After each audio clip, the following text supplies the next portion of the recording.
নিজের ভোট নিজেকেই দিতে হবে, কারণ এটা আমাদের জন্মগত অধিকার, অর্থাৎ নাগরিকত্বের অধিকার। তাই মেঘলা আকাশ, ঝিরঝিরে হালকা বৃষ্টি, সমস্ত কিছু উপেক্ষা করে চলে গেলাম আমি আর আমার হাজব্যান্ড ভোট দিতে।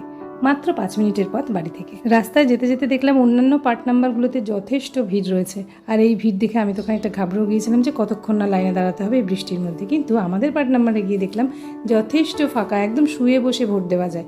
যাই হোক, এটা দেখে ভীষণ আনন্দ পেলাম। ফোন, পার্স আর ছাতা জমা রেখে ভিতরে ঢুকলাম ভোট দিতে। তারপর ভোট দিয়ে নাগরিকত্বের অধিকার কমপ্লিট করে বাইরে বেরোতেই দেখলাম ঝমঝম করে বৃষ্টি পড়ছে, কিন্তু বাড়িতে গিয়ে রান্না করতে হবে সে দায়িত্বটাও রয়েছে দেখে সঙ্গে সঙ্গে আমরা দুজনে মিলে ছাতা মেলেই চললাম বাড়ির উদ্দেশ্যে।